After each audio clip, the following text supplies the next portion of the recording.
trying to fit my clothes. They have overgrown me.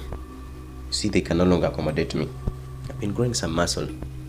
Anyway, that aside, ladies and gentlemen, boys and girls, come along with me one-on-one to England and allow me to introduce you to Levi Dewey, a 21-year-old boy. 21 years, is it a boy or a man?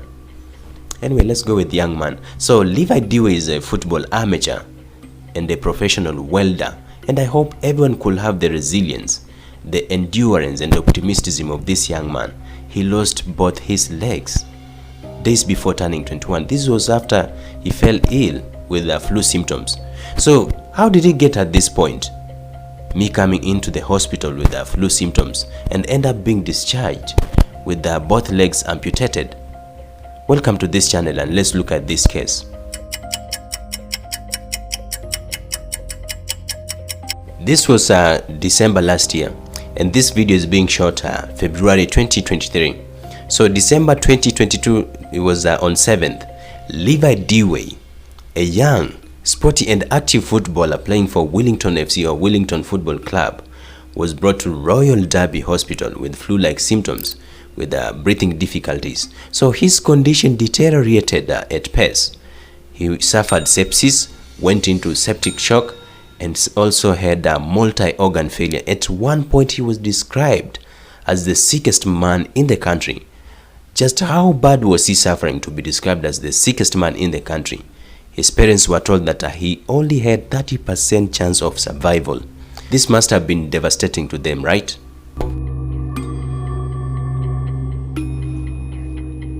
I hope you guys are still with me. You guys are still with me?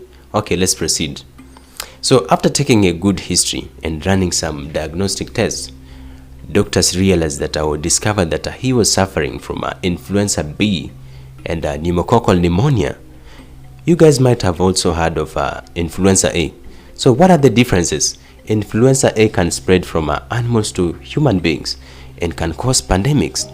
You might have heard of the 1918 pandemic, 1957 pandemic. There's another one that occurred in 1968, and the most recent one being the 2009 pandemic. In influenza B now, it spreads between human beings and it's very contagious. Influenza B tends to be common and severe compared to influenza A, especially in children. In population in general, influenza A tends to be milder.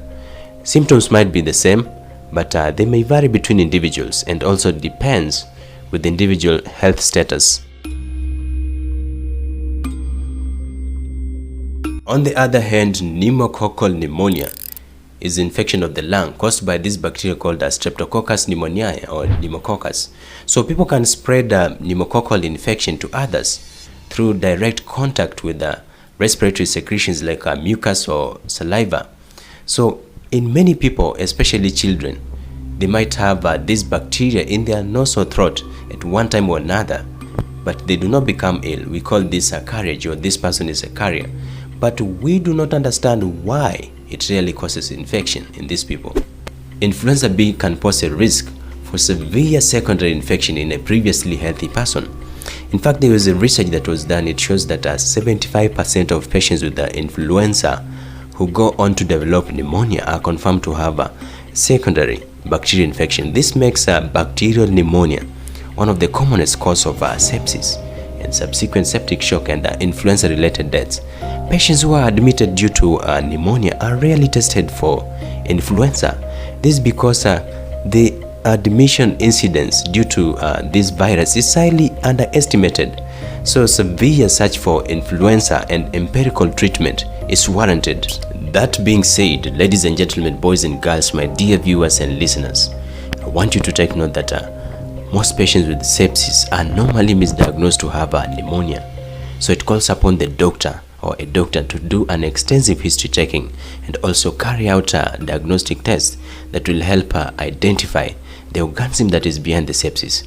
Viral infections can predispose patients to bacterial infections in a number of ways, like providing or unveiling new adhesion sites, impairing the immune system or immune response, also destruction of cells and tissues, allowing for spread of bacteria, and also development of invasive infection.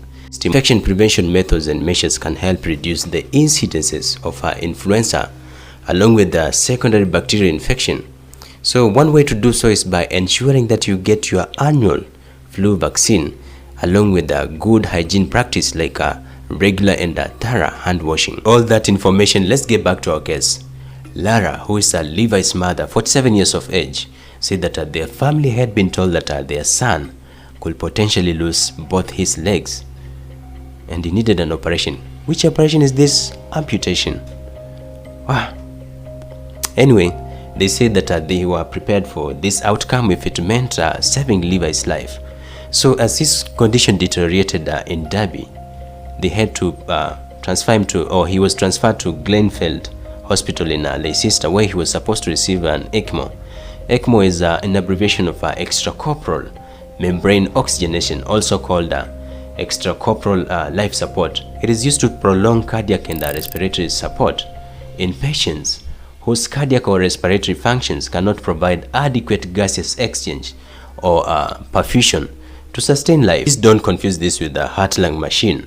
The biggest difference lies in time and purpose. Heart-lung machine is used to provide support for hours during cardiac procedures, and ECMO machine is used to provide long-term support to allow the heart and the lungs to heal. So Levi was on ECMO for 20 days, 14 of which he was in a coma. So he was gradually removed from life support, and after 31 days, he was removed from a ventilator. On January this year, on 9th of January this year, 2023, he was taken back to Royal Derby Hospital for ongoing care. 2 days later, he was hit with sad news that he was to undergo a below-knee amputation, not of one leg, but both his legs. So sad. Despite this news, he still remained optimistic about his future. What he was grateful for with all these life challenges is the fact that he was still alive. Levi's parents are thankful for the family, relatives, friends, colleagues, communities, and strangers who came through for their support and their generosity, especially for the monetary contribution and emotional support. So they had a GoFundMe that was titled Raising Finances for him to walk again. So they say that they want Levi to have the best quality of life as a double amputee, and also the monetary contribution will see Levi leave the hospital, going home to receive home-based care. They also had plans to buy him bespoke prosthetic legs so that he can live an independent life as much as possible and also get to enjoy the activities that he used to enjoy before. And something amazing, guys, they only had a target of raising 10,000 euros, but the amount that was raised was 8 times the targeted amount. Those who are quick in maths already know that the amount that was raised was 80,000 euros. Congratulations to the contributors, you are the best. Monetary contributions will be used to purchase a wheelchair and other home improvements like ramps, showering facilities, and he will get his prosthetic legs once he's ready to walk again. So ladies and gentlemen, that's the beautiful and sad story of Levi Dewey. So if you like it, please share with others, let others get to hear about this story, and I'll do more of these stories. And I don't have much to say. Let me meet you in the next one. Bye bye.